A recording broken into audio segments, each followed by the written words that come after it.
The colony on Cerulean Prime had been more than a settlement, it was a dream. Carved out of alien soil, families had poured their lives into the frozen plains, turning ice fields into harvest, hollowed mountains into homes. For 30 years, it stood as a testament to what humans could do when they refused to die quietly in their cradle, and then in a single night it was gone. The news came like a hammer through the throat of Earth's council chambers. No distress call, no survivors. The orbital satellites above Cerulean recorded only fragments, flashes of plasma fire, shadows of ships not of human design, and then silence. A million souls erased like sparks in a windstorm. For Daniel Reeve, captain of the heavy destroyer Resolute, the broadcast hit harder than most. His younger brother, Nathan, had been part of the colony's militia, guarding the mining outposts. Daniel had promised to visit one day, promised to bring him whiskey from Earth, promised they'd sit under the 3 moons of Cerulean and talk about the old days back home. That promise died with the colony. The politicians argued, of course they always did. Some called for restraint, for investigation, for dialogue with the unknown aggressors. But Earth wasn't the same and naive world it had been a century ago. Humanity had bled its way across the stars, pirates, plagues, famines, and now this. One colony erased meant one thing to the millions still living off-world. If you let it pass, the next target would be theirs. Admiral Kestrel stood before the fleet, assembled at Luna, his voice cutting through every comm channel like steel. They thought we were weak, they thought we would mourn in silence, but every child burned on Cerulean is a fire in our chest. We will answer, and when we do, their worlds will remember what it means to provoke humanity. Daniel listened in silence, fists clenched, staring out through the viewport at the gray curve of Earth. Below, he didn't care for speeches, but he understood the weight behind them. This wasn't just about vengeance, it was survival, justice, and rage, all welded into one. The enemy had shown no hesitation, no mercy. Humanity would repay them in kind. The first strike force was assembled from across the Terran fleets, battleships pulled from Saturn's rings, carriers from the Martian yards, destroyers like Resolute, refitted for long-range assault. 1,000 ships, each carrying the ghosts of Cerulean Prime. The enemy was not a mystery for long. Scattered fragments from the colonies. Final hours pointed to a species known in whispers among traders and smugglers. The Drevari, tall, predatory, with fleets that patrolled the edges of mapped space like wolves circling herds. They had kept their distance until now, striking only when the prey looked unguarded. Sarlon had been their first mistake. Daniel gathered his crew in the mess hall, faces grim under the cold glow of the overhead lights. You've seen the reports, he said. His voice was calm, but his chest felt like a furnace. They slaughtered civilians, families. My brother was down there. Maybe you had friends, relatives, maybe not, but that doesn't matter. What matters is this: we don't fight for revenge alone, we fight because if they get away with this, it won't stop. We are the wall between humanity and extinction, and I promise you this: before this war is done, the Drevari will learn to fear the name of Earth. There was no cheer, no roar of approval, just silence, hard and sharp, like the click of a round chambered in a rifle. They were ready. The fleet departed Luna in waves, drives igniting like stars. Against the void, for days silence ruled the corridors of Resolute, broken only by the hum of engines and the faint vibration of weapon systems charging. The closer they drew to Dravari space, the thicker the weight grew in Daniel's chest. He dreamed of the colony burning, of Nathan screaming his name, of ships blotting out the moons. Every dream ended the same way, with Daniel's voice whispering into the void, "We will make them pay." The first engagement came. Faster than expected, a Dravari patrol stumbled across the human advance at the edge of the Aryan belt, 4 alien cruisers against 6 human destroyers. It should have been a skirmish and exchange of fire and retreat. Instead, Daniel saw the patrol as something else. A message: target them all, he ordered. No survivors. The battle was short and merciless. Human rail guns tore through Dray hulls like paper torpedoes, detonating with fire that lit the belts asteroids into molten suns. Daniel watched the last cruiser break apart, its escape pods fleeing into the dark. He could have ordered them spared. He didn't. Cerulean Prime still burned. In his mind, Mercy had been buried there when the wreckage cooled and the void swallowed the last Drevi screams. Daniel stood alone at the viewport, his reflection hard as the stars. This was only the beginning. Humanity had unshaved its vengeance, and before it was over, entire Dravi worlds would fall to ashes. The wreckage of the Dravi patrol still floated behind them when the fleet pressed forward. Shattered hulls tumbled slowly through the void, glowing faintly as fragments of alien plasma cores bled into nothingness. Some ships vented atmosphere for minutes, a frozen mist trailing them like the blood of a wounded beast. Daniel Reeve hadn't ordered the escape pods destroyed, but he hadn't wasted a missile to save them either. Their desperate blips on scanners faded into silence as the fleet moved on, leaving the survivors to the black.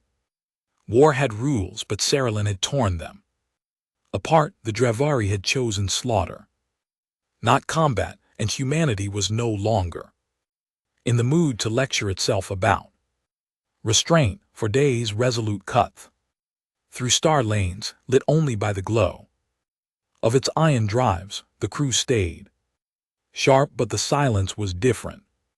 Now, no longer the tense anticipation of departure, but something harder.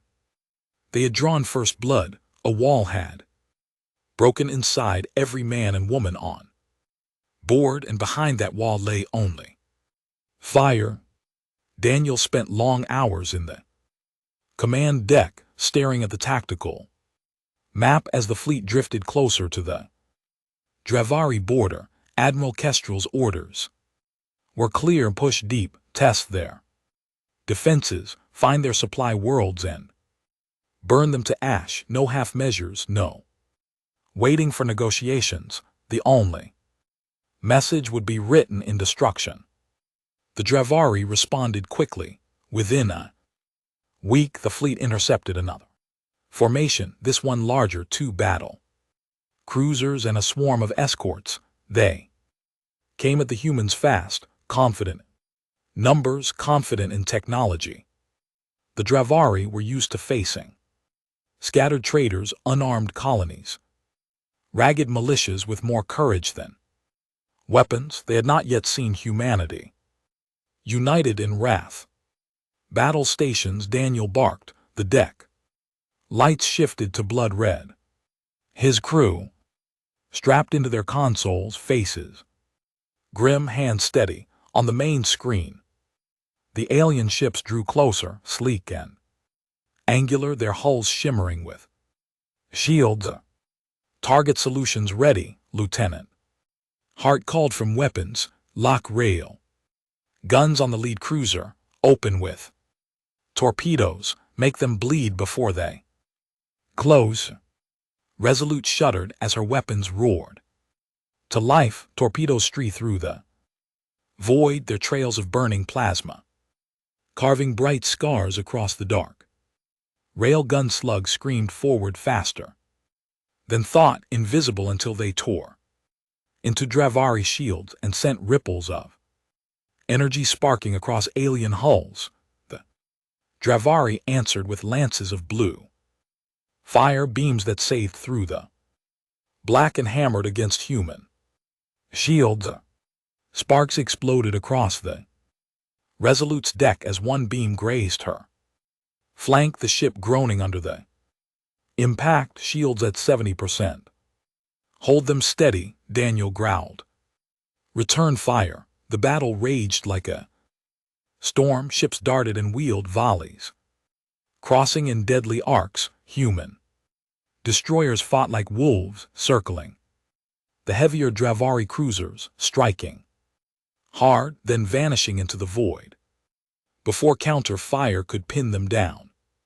Carriers launched swarms of strike craft, darting gnats armed with plasma charges that bit deep into alien armor.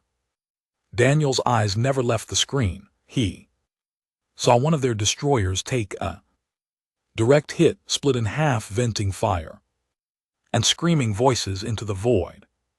He forced himself to watch as her wreckage drifted, knowing every man lost was another weight on his shoulders, but the rage in his chest didn't falter. It sharpened, focus everything on that cruiser's reactor core. He snapped.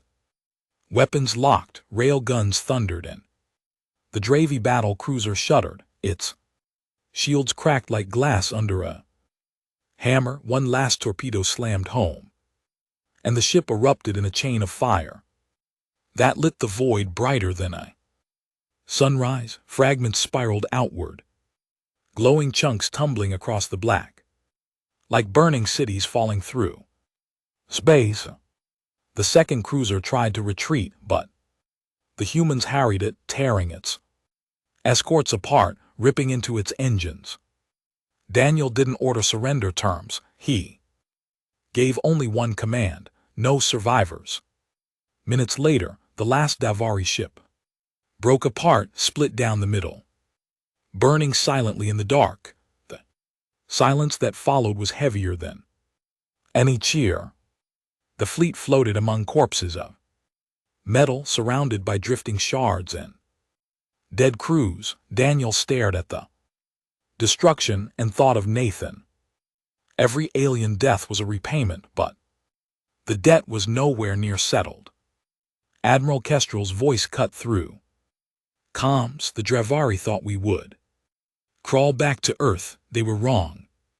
This is only the beginning. Our target is Lisa Prime, their frontier supply world. We burn it and they will know humanity has teeth.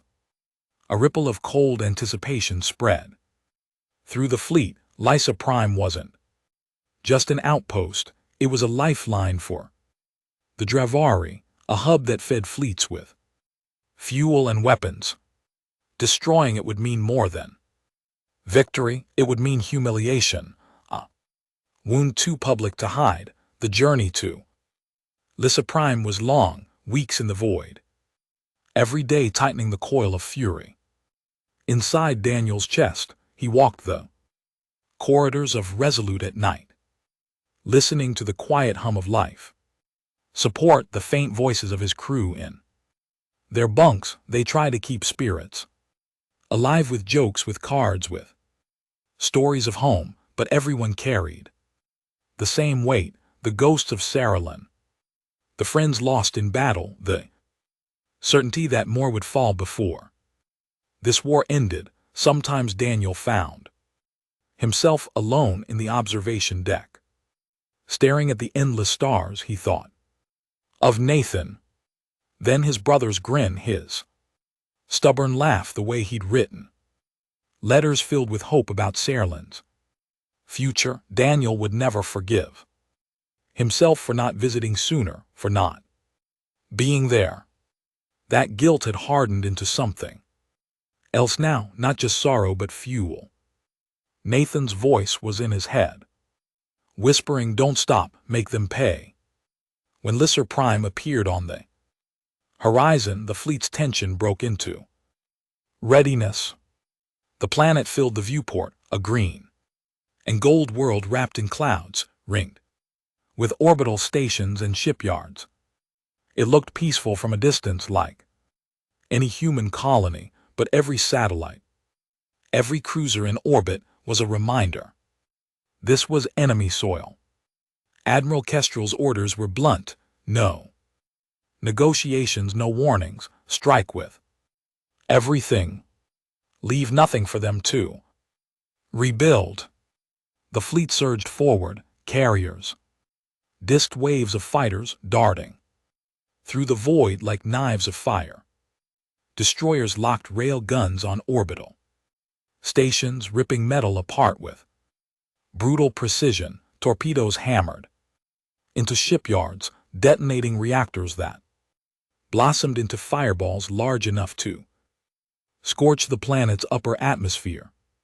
The Dravari responded with fury. Their defenses lit the sky, beams of plasma slicing through space, tearing into human formations. Fighters died by the dozen, their wreckage streaking like meteors toward the planet below, but the humans didn't falter. They pressed harder, their rage carrying them through fire and death. Daniel stood at the command deck, watching Lys's orbit turn into a graveyard. Target their stations. Wipe them clean. Resolute's guns thundered, hurling death into the void. An orbital platform cracked open under their assault, its interior spilling into space like blood. From a wound, another station detonated, its fragments raining into the atmosphere in burning streaks. And then the order came that silenced even hardened crews. Glass the planet.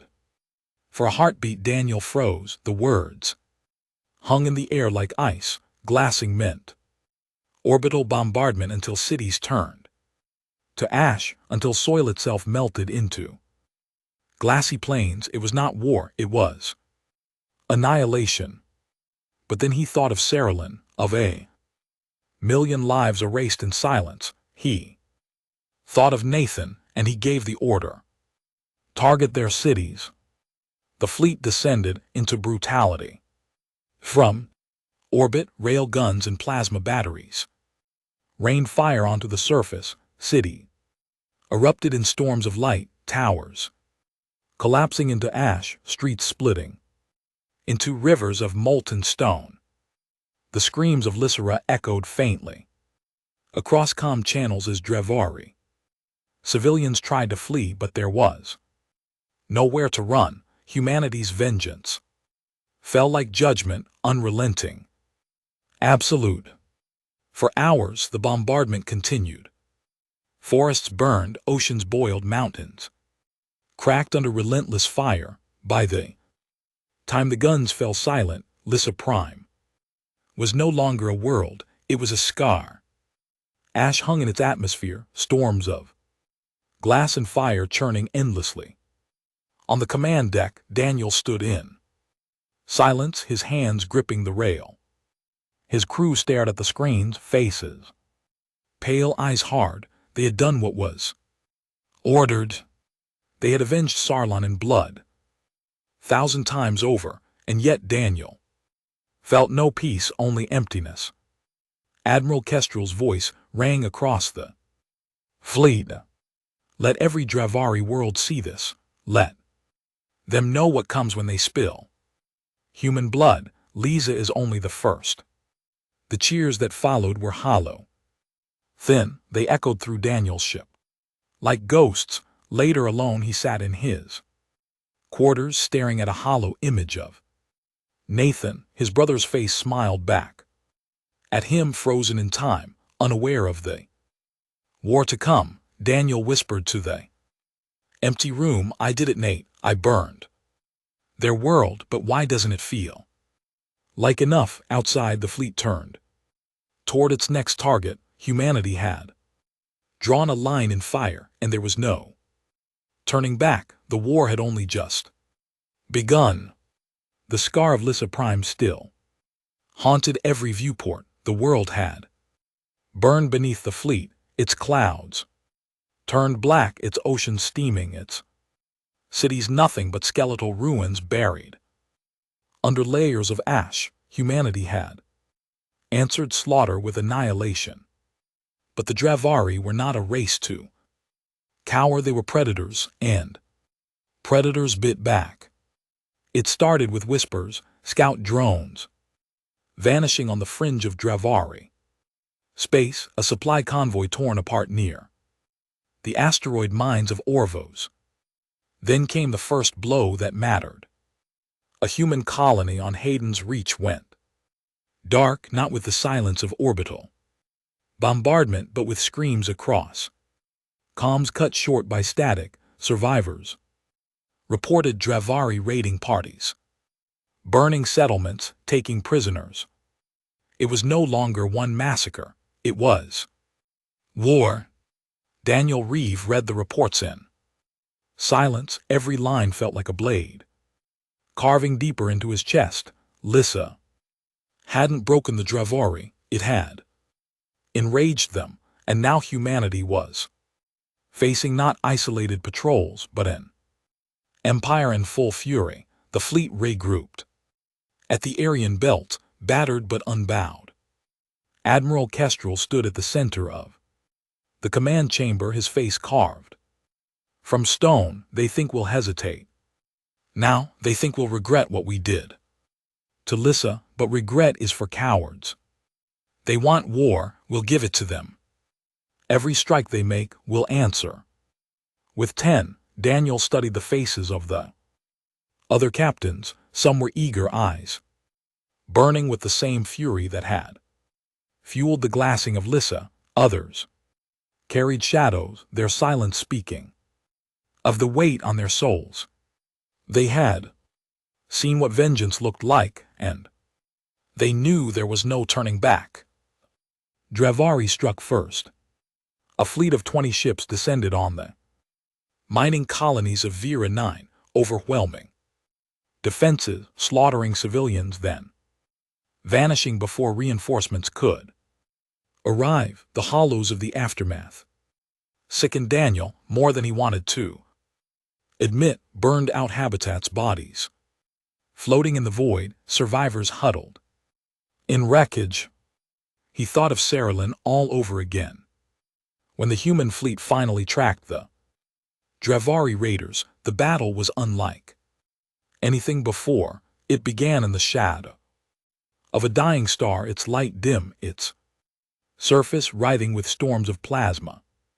The Dravari fleet emerged from the glare, 30 strong, sleek destroyers, heavy cruisers and carriers spewing fighters like swarms of insects. They had numbers, they had rage, and they had no intention of retreat. Battle stations, Daniel barked. His crew snapped to action, the hum of engines rising, the deep growl of rail guns priming. On the main screen, the enemy closed fast. Fighters screamed ahead.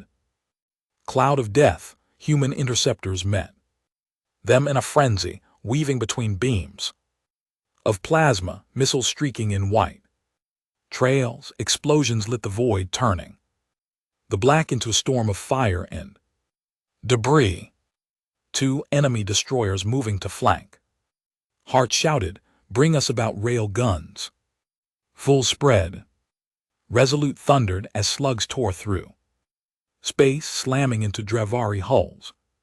1 destroyer split open, flames venting into the void. The second survived long enough to return fire, a lance of plasma ripping across Resolute's shields, shaking the ship to its bones. Shields down to 60. Hold them steady. Keep firing. The void became chaos. Ships darted, wheeled, tore into each other.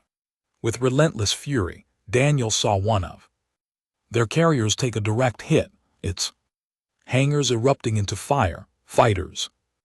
Exploding in a chain reaction. Another. Destroyer drifted lifeless, split in half, her crew's last screams lost to the black. But the humans fought like wolves. Cornered, every ship lost only sharpened their claws, torpedoes hammered into enemy cruisers, ripping them apart. Piece by piece, rail guns roared like thunder in silence. Fighters sacrificed themselves to an NBSP and NBSP, enemy carriers. Ramming engines, detonating payloads at point-blank range. Daniel's hands clenched the railing as Resolute locked onto a Dray cruiser. Target their reactor, break them. Ship's guns answered, a barrage of slugs. Tearing shields to shreds, the cruiser buckled, burning, then vanished in an explosion that lit the dying star's glare brighter for a heartbeat. But the Drevari pressed harder. They weren't just fighting, they were testing, measuring, and for every ship the humans destroyed, two more seemed to lunge from the shadows. Enemy reinforcements inbound, a voice shouted over comms, another 10 ships vectoring in fast. Daniel's gut twisted. This wasn't just an ambush, it was a trap. Admiral Kestrel's voice cut through the chaos. All ships hold formation, we break here and they'll hunt us down piece by piece. Stand and fight. The fleet obeyed. They tightened their lines, shields overlapping, guns roaring in unison. For hours the battle raged, neither side giving quarter. The void filled with drifting corpses of metal, the graves of both fleets scattered across the dying star's light.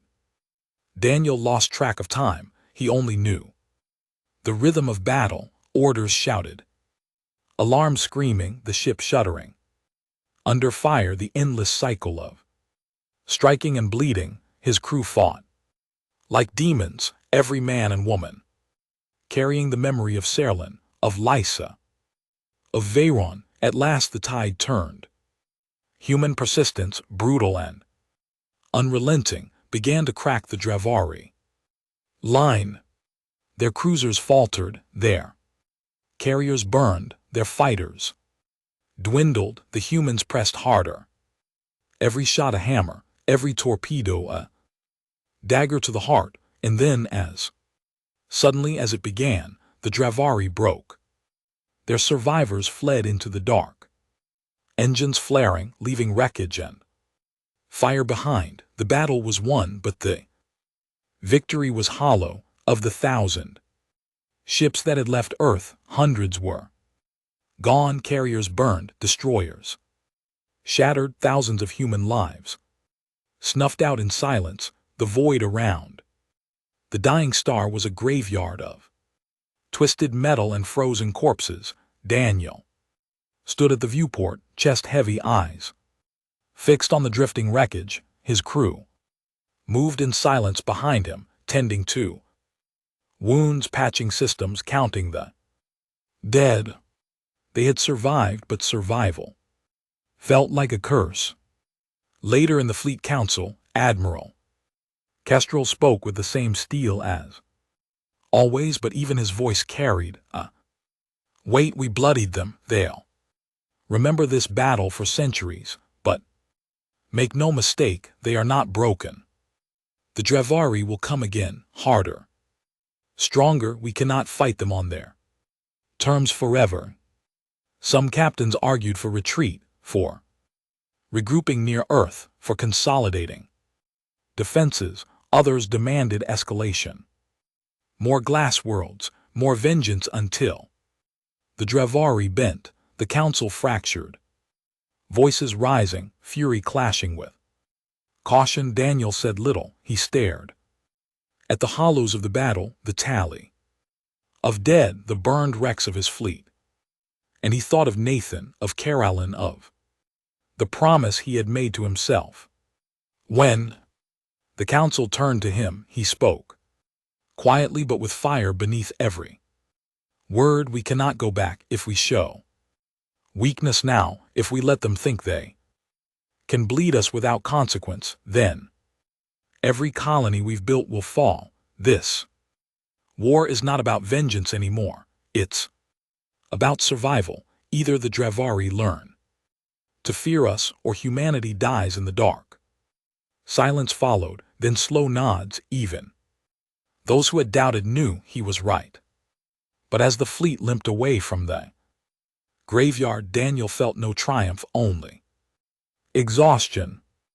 The war was widening, the cost rising, and the fire of vengeance that had burned so brightly now felt like it might consume them all. That night, alone in his quarters, Daniel poured a glass of whiskey and stared at the hollow of Nathan again. His brother's grin mocked him, a reminder of promises broken, of justice that could never truly be repaid. "I'm doing this for you," he whispered, "but I don't know how much more we can take." The Dravari would not stop, and neither would humanity. The path ahead was nothing but blood. The war had entered its crucible, and in that crucible, Daniel knew either humanity would be forged into something stronger than the Dravi had ever imagined, or it would burn to nothing. The fleet drifted in silence for days after the battle near the dying star. Silent not because the ships were lifeless, engines still hummed, shields pulsed, weapons cycled, but because the men and women aboard them carried exhaustion like a shroud. Too many bunks were empty now, too many voices silenced forever. Daniel Reeve walked the corridors of Resolute, boots echoing against steel, eyes haunted by what he saw. Crewmen passed him with hollow stares, their uniforms smeared with grease or blood, hands trembling as they carried out their duties. They obeyed him, they fought for him, but the light in their eyes was dimming. Rage could only burn so long before it ate away at the soul. When he stepped into the mess hall, the silence was heavier still. Normally, there'd be chatter, maybe music, maybe the half-hearted jokes of men trying to forget war. Now there was only the quiet scrape of utensils, the occasional murmur, the haunted look of soldiers staring at meals they barely touched. Daniel sat alone at a corner table, pouring himself black coffee that tasted like ash. He stared at the steaming cup, but didn't drink. His thoughts were elsewhere, on Nathan, on Saralyn, on the smoldering husk of Lisa, on the thousands of human corpses drifting cold in space. We've bled them, he told himself, but not enough, not nearly enough.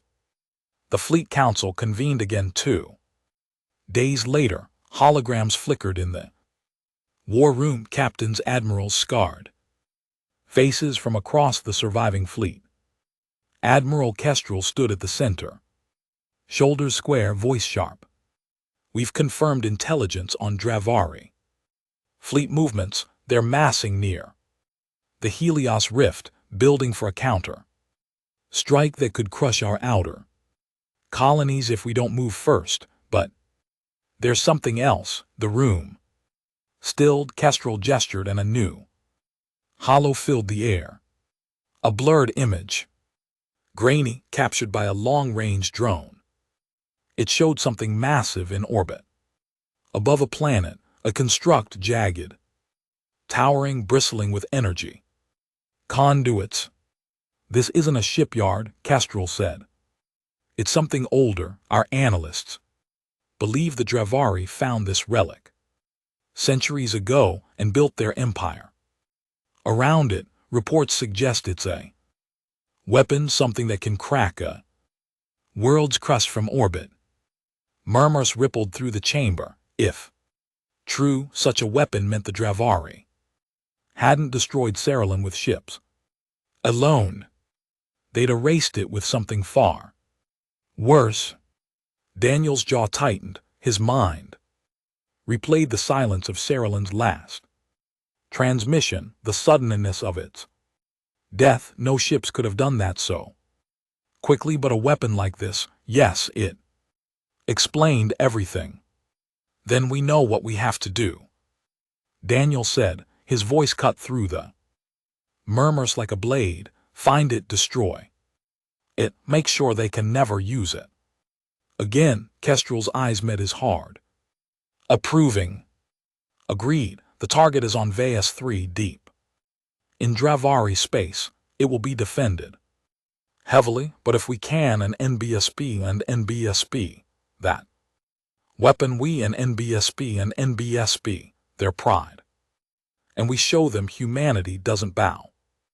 The decision was unanimous. The fleet would strike at Veas 3. The journey took weeks through hostile sectors, past ambushes, skirmishes, sabotage. Every day brought more scars to the fleet, and every day Daniel's resolve hardened. This wasn't just vengeance anymore. It was survival. If the Dravari kept that weapon, no human world was safe.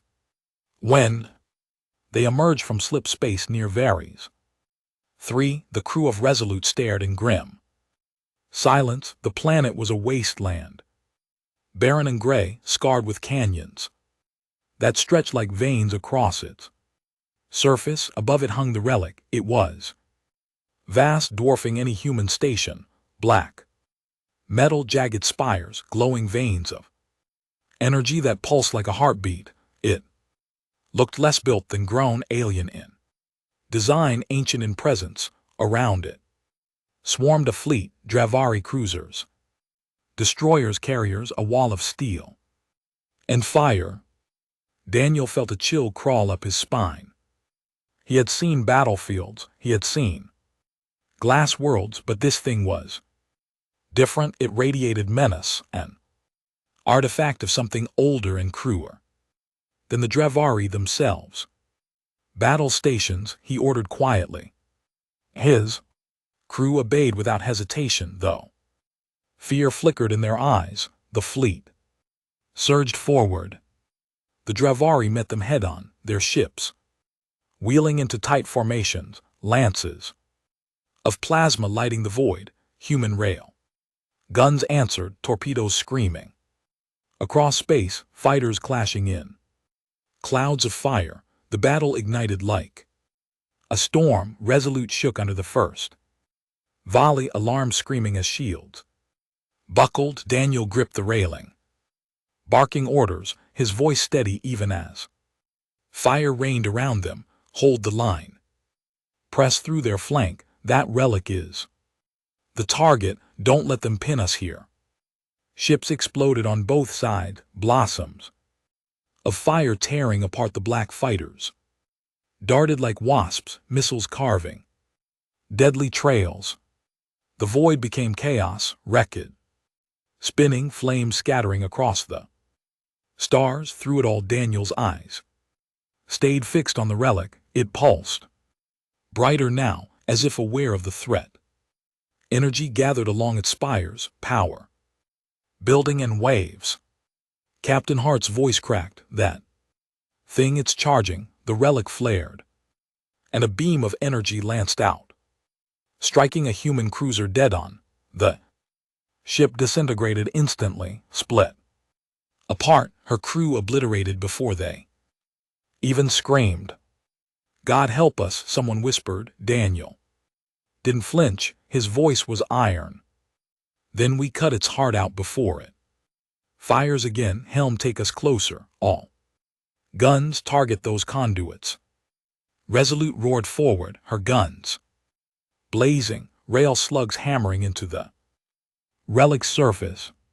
Sparks erupted where they struck, tearing into alien metal, cracking its skin. Other ships joined, torpedoes slamming into spires, fire blossoming across the structure. The Dravari fleet threw themselves into defense, ramming, firing, bleeding to protect the relic. Human ships broke through anyway, their fury unstoppable. For every ship lost, another pressed. Harder, clawing toward the target. The relic fired again, obliterating a destroyer in a single blast. The screams of its crew echoed across comms. Cut short in fire, Daniel's teeth clenched. He pushed the pain down, forced himself forward. Keep firing, don't stop until it falls. Resolute's guns thundered, slugs tearing deeper into the relic. Conduit split open, energy venting violent arcs. Another torpedo slammed into its core, detonating in a sunbright explosion. The relic shuddered, its glow faltering, its spires cracking under the onslaught, and then with a soundless scream it broke. The explosion lit the void like a second star. Energy surged outward, tearing through Dravari ships, ripping them apart. The relic collapsed in on itself, shattering into burning fragments that rained down onto Varys 3, carving fire scars into the planet. Below, the Dravari fleet faltered. Their courage broke, survivors scattered, fleeing into the black, leaving their dead and their pride behind. The battle was over, silence filled Resolute. The crew stared at the screens, faces pale, eyes wide. They had done it. The weapon was gone. Sarlon's murderer destroyed. Daniel stood at the viewport, chest heaving, hands gripping the rail. His face was stone, but inside something twisted. He had thought destroying the relic would bring peace, that vengeance fulfilled would heal the wound. But all he felt was emptiness. Nathan was still dead, Sarlon was still ash, and the war was far from over. Later in his quarters, Daniel poured another drink and stared at the hollow of Nathan again. His brother's grin felt like a knife. "I killed the thing that burned you," he whispered. His voice broke, but he forced the words out. "But it doesn't matter, does it? You're still gone, and I'm still here, and I don't know if I can carry this any longer." But he would. He had no choice, because the Dravari would not forgive this blow. They would come back stronger, hungrier, ready to burn Earth itself if they could. And Daniel knew humanity would answer again, because they had no other path. The war was no longer about one colony, one brother, one scar. It was about survival, and survival demanded fire. As he finished his drink, Daniel set the glass down with a hard clink. His eyes were still again, cold and sharp. "Let them come," he muttered. "We'll burn their worlds until the stars are graves." Outside, the fleet drifted in silence, scarred and battered but unbroken. Humanity had shattered the Dravari's weapon, but the war had only grown darker. And Daniel Reeve knew the bloodiest days were still ahead. The wreckage of the relic still floated across Vaeus 3's orbit when the alarms came. A scrambled transmission burst across the fleet's comms, static, panic, broken fragments of words. "Earth under attack, Dravari fleet, Luna defenses failing." Then silence. Daniel Reeve's chest froze as the channel died. The command deck of Resolute went quiet. His crew stared at him, wide-eyed, waiting for orders. "Say that again," he demanded. The comms officer shook his head. "That's all we caught. They came from the Sol system. Admiral, they're hitting Earth." The words felt like blades.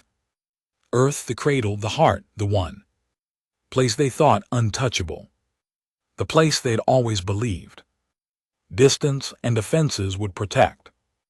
Admiral Kestrel's voice came over the fleet-wide channel, sharper than ever. "All ships change course. We return to Sol immediately. Burn the drives hot. We'll tear space itself apart if we have to move." Engines roared. The battered fleet surged into slip space, wounded but unbroken, every ship clawing toward home. The journey was agony, days stretched into eternity as the fleet tore through slip space, engine howling, holes groaning from strain. Nobody slept, nobody spoke much. They all knew what waited ahead. Daniel stood at the observation deck, staring into the swirling void of the slipstream. His reflection glared back at him, hard eyes set into a face that looked older with every battle. His thoughts circled like vultures. They're hitting Earth. They'll burn our cradle like they burned Sarlon.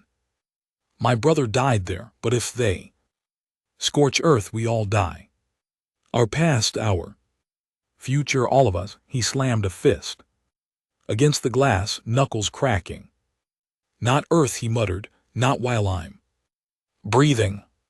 When the fleet dropped into SU, the sight waiting for them was worse than nightmares. The system burned. Earth's orbit was a battlefield of fire. The defensive grid around Luna, satellite guns, orbital forts, fleets stationed at dock, was in ruins. Wreckage spun through space, glowing.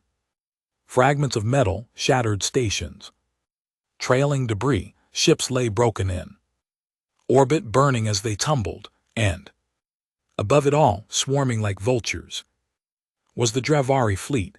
Dozens of cruisers, destroyers, carriers, more ships than Daniel had ever seen. Together, they filled the sky, raining fire into Earth's defenses, burning everything they touched.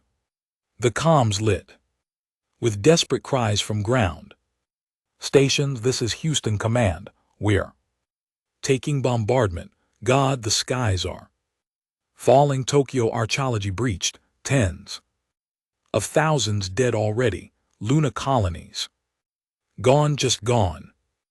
Daniel's blood boiled. Every scream, every burst of static was Sarlon again. Admiral Kestrel's voice cut sharp through the chaos. All ships engage at will, protect Earth at any cost. Resolute dove into the fray, guns blazing, rail slugs streak across the void, tearing into Dravari hulls.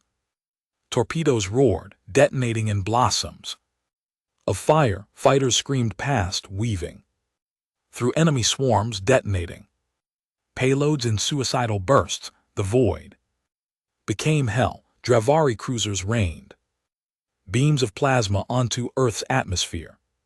Fires bloomed across the planet's surface, city-sized scars burning. The beam struck. Daniel saw one lance tear through New Delhi, carving the city into molten ruin. Another hit Chicago, the skyline shattering in fire.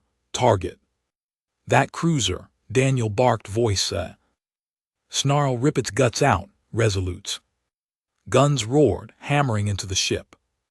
The cruiser's shields cracked, sparks flaring. A torpedo slammed into its reactor and the ship erupted, fragments raining down like meteors into Earth's atmosphere. Another incoming bearing 312. Hart shouted, bring us about. Fire everything. The battle raged with no pause, no breath. Human ships slammed against Dravari lines, fighting with the desperation of wolves defending their den. For every human ship lost, another rammed forward, sacrificing itself to take an enemy with it. Daniel's crew fought like demons. Sweat poured, hands bled, voices cracked, but no one faltered. Every man and woman knew this was Earth. There was nowhere left to fall back. Hours blurred into chaos. The fleet clawed at the Dravi, tearing ships apart, burning them in orbit, but the cost was monstrous. Dozens of human ships fell, their wrecks littering the skies, their crews silenced forever. At last the Dravi faltered. Human ferocity, brutal and relentless, broke their momentum. One by one, alien ships detonated, their hulk scattering into the void. Survivors began to retreat, engines flaring as they fled toward the dark. The battle was won. Earth was saved for now, but victory tasted like ash. Daniel stood at the viewport, watching Earth turn below. Fires still burned across continents. Entire cities were gone, carved into molten scars. Billions had lived there yesterday. Millions were dead today. He swallowed hard, fists clenched. For years he had thought of Earth as untouchable, eternal. Now he saw it bleeding. Kestrel's voice came across the fleet, weary but unbroken. We held them. Earth stands, but make no mistake, this was not their full strength. This was a warning. The Dravari will come again, and they will not stop until we are ash. The council convened hours later, faces pale, eyes hollow, voices raw. They argued about defenses, about rebuilding, about fortifying Saul. But Daniel spoke only once, his voice like a blade. They came to our home. They burned our cities. If we wait, if we huddle here and hope they'll come back stronger, we have only one path. Take the war deeper. Make them bleed so hard they can't think of Earth without choking on fear. Some captains flinched at his words. Others nodded grimly. Even Kestrel gave a slow nod. We strike again, the admiral said, not because we want vengeance, but because survival demands it. That night Daniel sat in his quarters, staring at the hollow of Nathan. The grin on his brother's face felt cruel. Now a ghost mocking him. They came for Earth. Nate, he whispered. His voice shook, but his hands were steady. They touched everything we've ever built, and I swear to you, I'll see their worlds burn for it, every last one. Outside his viewport, Earth turned slowly, its scars glowing faintly against the dark. Humanity had survived, but the price was written in fire. And Daniel knew the next step. The war could no longer be fought in defense. It had to be carried to the Dre heart worlds, because if Earth burned again, there would be nothing left to save. Scars on Earth had not yet cooled when the order came. Entire continents still smoked. Millions were buried in rubble. Oceans were poisoned by ash. But Admiral Kestrel gave the command anyway. His voice carried across every comm in the surviving fleet. We strike their heart. There was no time for mourning, no time for rebuilding. If humanity lingered, the Dravari would gather their full strength in return. They had to bleed the enemy now, deeper than before, until fear outweighed fury. Daniel Reeve heard the words in silence, standing at the viewport of Resolute. He looked down at Earth one last time. Its surface scarred, its cities burning. This was what happened when you waited, when you let predators circle. He whispered to himself, low and harsh. Never again. The offensive began with everything humanity had left. Fleets were pulled from Mars, from Saturn, from Jupiter's shipyards, half repaired.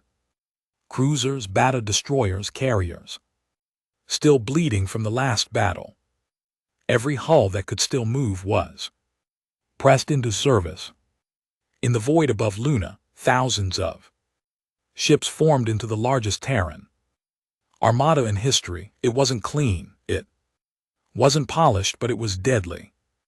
Every ship carried rage, every captain carried loss, every man and woman aboard knew what waited if they failed.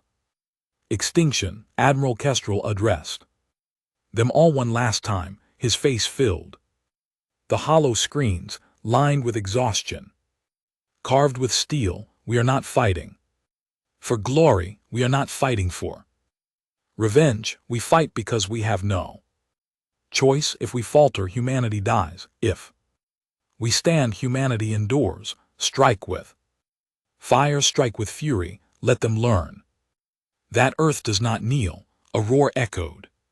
Across the fleet, not cheers, not joy, but a raw sound of defiance. The armada surged into slip space, engines burning, white hot, tearing toward Dravari. Space, the first target was Narthus, an industrial world feeding the Dravi war machine. Its skies swarmed with refineries, its orbit wrapped with shipyards. The fleet hit it like a hammer. Destroyers swept in first, rail guns tearing apart defense platforms. Carriers unleashed waves of fighters, darting into shipyards, detonating reactors. Orbital stations cracked and burned, raining fire onto the planet below. Then the bombardment began.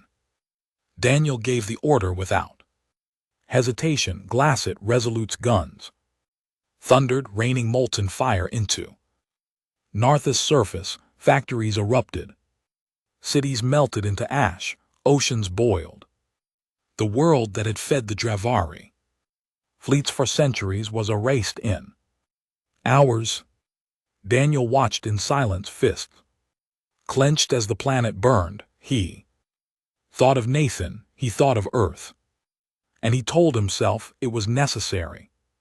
But a voice in the back of his skull whispered otherwise. How many innocents lived there? How many civilians screamed like ours did on Saren? He shut it out. They chose their side, they'll pay for it. From Narthus the fleet pressed deeper. System by system they carved a path of fire. Outposts burned, mining worlds cracked, supply stations were turned into wreckage. Everywhere they struck they left only silence. The Dravari fought back with fury. Fleets met them in ambushes. Carriers hurled waves of fighters. Cruisers rained fire into human lines. Battles raged in asteroid belts, in nebulae, in the shadows of dying stars. Each time humanity clawed forward, bloodied but unbroken. But the cost grew unbearable. Every battle left more wreckage, more empty bunks, more names lost. Ships staggered, pit patched with scavenged parts. Crews fought until their hands bled, until their eyes burned with sleepless fire. Daniel felt it too. His chest grew heavier with each name added to the dead. He carried Nathan, Sorrel, and Earth, and now thousands more. Every death weighed him down, but he refused to stop, because stopping meant surrender, and surrender meant extinction. At last they reached the outer defenses of the Dravari core. The world of Thalen hung before them, a fortress world, wrapped in rings of steel, defended by fleets so vast they filled the void like a storm. The battle began the moment humanity arrived. Plasma beams sped across the black, tearing into human lines. Rail guns roared back, slugs screaming into alien hulls. Torpedoes detonated in blossoms of fire, lighting the void brighter than 1,000 suns. Resolute shook with every impact, alarm screaming consoles sparking. Crews shouted over the roar, their voices cracked but unbroken. Shields at 40%. Port railgun offline. Enemy destroyer closing. Daniel barked orders through the chaos, voice steady as iron. Target their reactor. Don't let them regroup. Keep firing. The void became hell. Ships rammed each other, burning together as wrecks. Fighters wove through clouds of debris, missiles streaking in white trails. Human ships burned. Dravari ships shattered. Wreckage filled the sky. For hours the battle raged, neither side yielding. Humanity fought with desperation, the Dravari with fury, and then slowly the Dravari line began to crack. Human persistence, brutal and relentless, tore through their ranks. One by one, cruisers exploded, carriers burned, destroyers split apart. At last, the fortress itself was within reach. Admiral Kestrel's voice roared across the fleet, "Target Thalen, leave it in ruins." Resolute joined the bombardment, rail guns and torpedoes raining fire into the world below. Cities cracked, towers collapsed, the surface erupted in storms of molten glass. Daniel watched it burn, his face stone. He told himself it was justice. He told himself it was survival, but deep down a shadow stirred in his chest. We're becoming them. He shook it off. No, we're surviving. That's all that matters. When the bombardment ended, Thalen was ash. The fleet drifted in silence, scarred and bleeding but victorious. Humanity had struck the Dravari's core. They had proved no world was safe, but victory felt hollow. Daniel sat alone in his quarters, staring at the hollow of Nathan again. He poured himself whiskey, hands trembling. "I've burned their worlds, Nate," he whispered. "I've killed them by the millions, but it doesn't bring you back. It doesn't bring Sauron back, and it doesn't heal Earth." He drank deep, the burn clawing down his throat. He set the glass down hard, jaw tight. "They'll fear us now. They'll never forget what we did here, but I don't know if we're still human anymore." The door chimed. Hart entered quietly, uniform torn, eyes hollow. "Captain," she said softly, "reports from the ground, civilians. There were millions down there, families, children. They're gone now. Orders were clear, but..." She hesitated. "Some of the crew are asking if we've gone too far." Daniel's face stayed stone, but his chest twisted. He dismissed her with a nod, but when she left, he let the mask slip, his fists clenched, his teeth ground. Are we still fighting for survival or just feeding the fire? But he couldn't stop, not now. The Dravari had to break before humanity did. Later, in the council chamber, Kestrel addressed the surviving captains. His voice was calm, steady, almost cold. "We've cut deep. The Dvaari are reeling. But they are not broken yet. Their home world lies ahead. One more strike and their empire burns with it." The chamber was silent, exhausted. Captains looked at each other, eyes hollow, faces gaunt. They had already burned dozens of worlds, lost thousands of ships, buried millions of crew, and now the Admiral demanded more. Daniel spoke first, his voice like iron. "Then we finish it. We end this war, no matter the cost." Some captains flinched. Others nodded slowly. The decision was made. Humanity would march on the Dravari home world.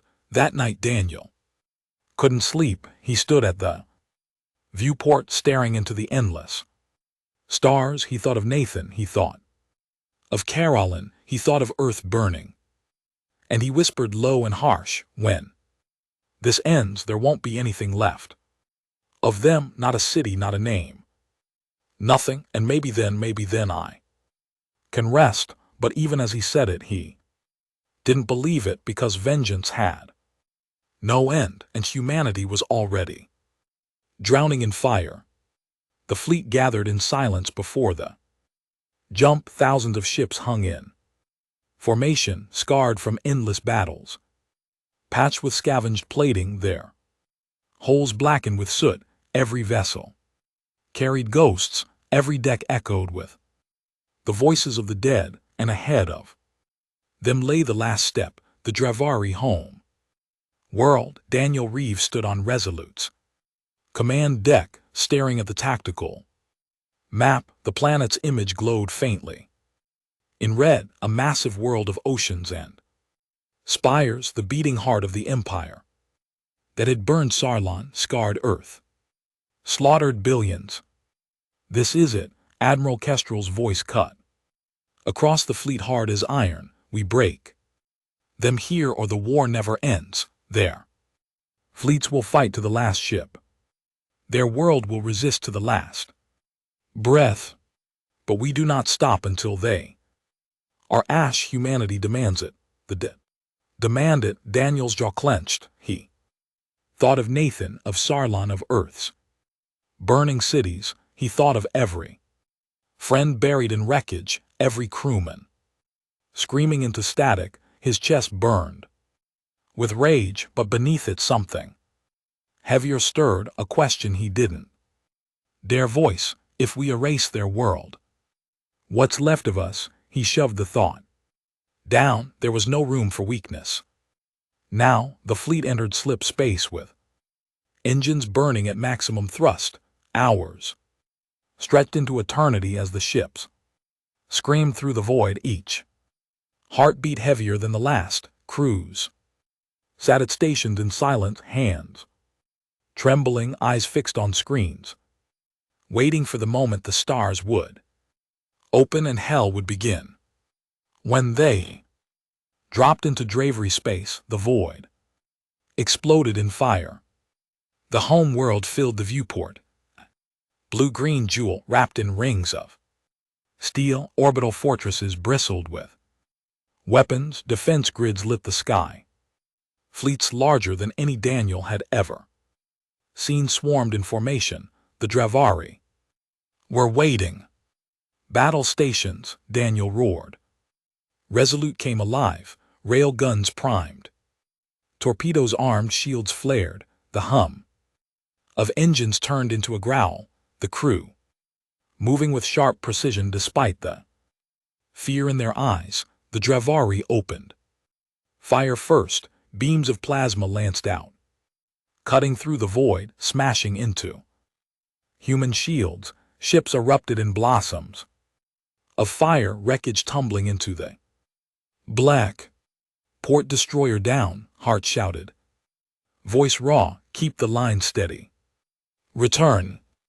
Fire, Daniel barked. The human fleet roared back. Rail guns thundered, slugs tearing through alien hulls. Torpedoes streaked across space, detonating in violent bursts. Fighters screamed ahead, weaving through firestorms, dropping payloads on defense platforms. The void became chaos. Daniel gripped the railing as Resolute dove into the storm. Plasma beams grazed their shields, sparks erupting across the deck. Crews shouted over alarms. Consoles flared. The ship groaned under strain. Shields at 60%. Starboard guns offline. Enemy cruiser closing fast. Daniel's voice cut sharp through the chaos. Bring us about. Target their reactor. Fire. Resolute's guns roared, slugs hammering into the Dravi cruiser. Its shields cracked, sparks flared, and a torpedo finished the job, detonating in its core, tearing the ship apart in a sunbright explosion. The crew cheered. But Daniel didn't. He saw only the wreckage spinning into the void, another grave added to the endless field of corpses. The battle raged for hours. Human ships rammed through defenses, bleeding, burning, but unbroken. Dravari fleets pressed harder, wave after wave, their fury endless. Wreckage piled up until the void itself looked like a graveyard, but humanity clawed forward, inch by inch, shot by shot. They pressed toward the planet. At last, Admiral Kestrel gave the order Daniel had known was coming. Begin orbital bombardment. A silence fell across the deck. Everyone knew what that meant. Daniel's throat tightened. He had given this order before, Narthis Thalen. Worlds that had burned because he said the words, but this was different. This was the heart of a people. He saw hearts. Eyes flickered toward him, wide with hesitation. She didn't speak, but he read the question in her gaze. Are we really going to do this? He forced his voice steady. Target there. Cities fire at will. Resolute's guns thundered from orbit.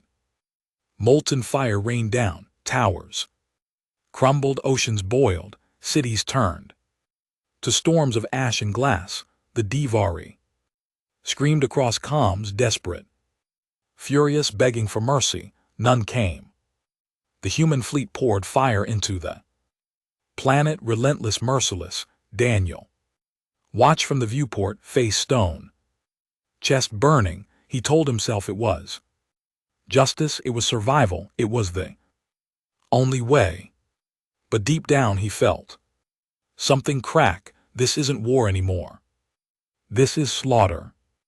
The Dravari fought with everything left. Fleets threw themselves into suicidal charges. Carriers rammed human ships. Destroyers detonated reactors at point blank range. The sky above their world became an inferno, debris raining into the atmosphere like firestorms. Resolute took hit after hit. Shields collapsed, hull plates ripped away. Fires burned through corridors. Crew screamed as consoles exploded. Bodies thrown against steel. Engineering deck hit. We've lost coolant flow. Casualties across decks 3 and 4. Captain, we can't hold much longer. Daniel's voice was raw but steady. We don't stop, not now. Keep firing. The ship groaned, but it fought on. Rail guns thundered. Torpedoes streaked. Fire poured into the planet below, and then slowly the Dravari resistance faltered. Their fleets burned, their fortresses cracked, their cities turned to ash. Home world was falling. Hours later, silence hung across the battlefield. The Dravari fleets were gone, their wreckage drifting as tombs. In orbit, the planet below was unrecognizable. Scars of fire stretched across continents. Oceans boiled into steam. Cities melted into glowing plains. Dravari Empire was finished. Admiral Kestrel's voice came across the fleet. Steady but hollow, it is done. Humanity stands. The Dravari are broken. The crew of Resolute cheered faintly. Voices raw, eyes hollow. But Daniel didn't cheer. He stood at the viewport, staring at the burning world below, his chest heavy, his fists clenched. Nathan was avenged. Sarlon was avenged. Earth was safe, so why did it feel like defeat? Later, alone in his quarters, Daniel poured whiskey and stared at his brother's hollow again. Nathan's grin cut him like a blade. I did it, Nate. He whispered, I burned their world. I ended them, but I don't know if we saved humanity or killed it. His hand shook as he set the glass down. He pressed his palms into his eyes, breathing hard, chest tight. He remembered the screams over comms, the civilians, the children, the cities burning. We're monsters now. The door chimed. Heart entered her face, pale eyes haunted. Captain, she said softly, reports confirm billions dead, civilians entire. Bloodlines wiped out. The Dravari are finished, but some of the crew there asking if we went too far. Daniel didn't answer. His throat was tight, his chest burning. Heart hesitated, then whispered, we won the war, but what have we become? She left him alone with the silence. Daniel sat there staring at the hollow of Nathan, his brother's smile frozen in time, and for the first time since the war began, Daniel Reeve didn't feel like a soldier. He felt like a murderer. The war was over. Humanity had won. The Dravari Empire lay in ruins, their home world a scar on the stars, but Daniel knew the fire they had unleashed would never fade. It was in him now. It was in every survivor, and he wondered if Humanity had saved itself or damned itself forever. The war was over. That was what the reports said. That was what the admirals declared, what the politicians broadcast, what the soldiers whispered to each other in the ruins of their bunks. The Dravery Empire was gone, its fleet shattered, its home world scorched into a scar that would never heal. For the first time in years, no alarms blared, no comms carried desperate screams, no orders demanded. Another planet burned. But Daniel Reeve didn't feel peace. He stood on the observation deck of Resolute, staring at the stars in silence. His reflection looked back at him in the glass, hollow eyes gaunt, face, shoulders slumped with exhaustion. He had fought from the first massacre at Saraland to the fall of the Dre home world. He had killed more enemies than he could count. He had given every order without hesitation. And yet, staring into the quiet void, he felt no victory, only emptiness. Earth celebrated. Broadcasts lit the skies above shattered cities. Fireworks burst over continents still scarred from bombardment. Survivors poured into the streets, singing, cheering, clinging to the word victory as if it would erase the graves beneath their feet. Politicians declared a new dawn for humanity. The council promised strength, security, a future where no one would ever dare harm Earth again. Statues of soldiers rose, medals were pinned to chests, names of the dead were etched into endless walls of stone. But for every celebration, there was silence. Too, families stared at empty chairs. Colonies mourned, voices never coming home. Veterans sat alone in dark rooms, trembling hands clutching bottles, eyes haunted by the things they'd done. Daniel avoided the celebrations. He stayed aboard Resolute, wandering her scarred halls. The ship was more tomb than vessel now. Too many bunks empty, too many voices gone. He carried them all in his chest. Nathan, his crew, the civilians on Dravari worlds, every ghost clung to him. Weeks passed. The fleet limped home, ships patched with scavenged plating, hulls groaning from strain. Earth greeted them as heroes. But Daniel saw only exhaustion in their faces. They had won the war, but the fire in their eyes was gone. One night, Admiral Kestrel summoned Daniel to his quarters. The old man sat at a desk littered with data pads, his face lined with fatigue, his eyes still burning like steel. "You've done your duty, Captain," Kestrel said quietly. "You led your crew through hell. You avenged your brother. You carried the weight no man should have to carry. Humanity owes you everything." Daniel didn't answer. He stood rigid, fists clenched, chest heavy. Kestrel studied him, then leaned back. "But I see it in your eyes. You're asking the same question I am. Was it worth it?" Daniel's jaw tightened. For the first time in years, his voice broke when he spoke. "We burned them, Admiral. We killed their fleets. We glassed their worlds. We slaughtered their children. Tell me, how are we any different from them now?" Silence hung between them. Kestrel's face hardened, but his voice was low. "Different or not, we survived. That's all history will remember." Daniel wanted to argue. He wanted to scream, but no words came because he knew the Admiral was right. Survival had been the only choice. But knowing it didn't make the ghosts go away. When Daniel finally returned to Earth, he walked through the ruins of his home.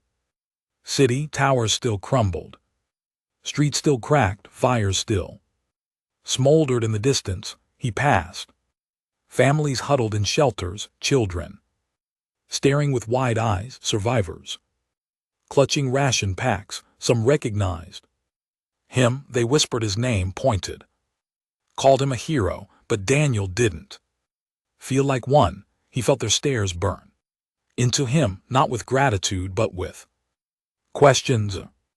How many worlds did you burn? How many innocents did you kill? Did survival demand all of that? He had no answers.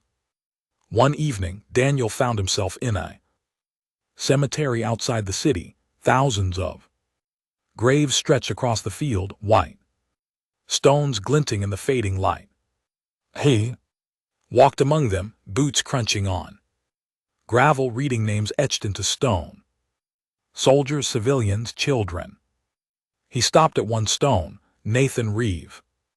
His brother's name carved clean into the marble, the date marking the fall of Sarah Lynn. Daniel dropped to his knees, staring at the grave. His chest ocked, his throat tightened, his hands trembled.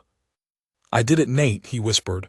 I avenged you. I burned them. I killed until there was nothing left to kill. His voice broke. But you're still gone. And I don't know if I saved humanity or damned it. Tears blurred his vision. He pressed a hand against the stone. His head bowed. For years he had carried nothing but rage. Now for the first time grief crashed through him, raw and merciless. He stayed there for hours, whispering apologies, confessing fears, clinging to the silence of his brother's grave. Life went on. Earth rebuilt, colonies regrew, the council expanded, fleets built stronger defenses, swore humanity would never again be caught unprepared. New worlds were settled, new industries rose, new generations were born, but shadows lingered, veterans whispered dark corners. Children grew up hearing stories of fire and glass. Survivors carried scars no rebuilding could erase. And Daniel Reeve carried the heaviest shadow of all. He never returned to command. He resigned quietly, leaving resolute to the next generation. He wandered Earth instead, a ghost among crowds, a soldier without a war. People still called him a hero. Statues rose in his likeness. But Daniel ignored them. He lived in silence, haunted by memories of burning worlds, screaming civilians, and his brother's smile frozen in time. One night, years later, he found himself back at Nathan's grave. The city was rebuilt now, towers, gleaming streets alive again, but the cemetery remained untouched, eternal. Daniel sat by the stone, older now, hair streaked with gray, eyes hollow but calmer. He lit a cigarette, the smoke curling into the night. They call us saviors now, he said quietly. They call us the generation that saved humanity, but they don't know what we did. They don't know what it cost. He stared at the stone, voice low. I don't know if we were right, Nate. I don't know if survival was worth what we became, but I know this: you're gone. And nothing I did brought you back. All the fire, all the blood, all the vengeance, it didn't fix anything. It just left me empty.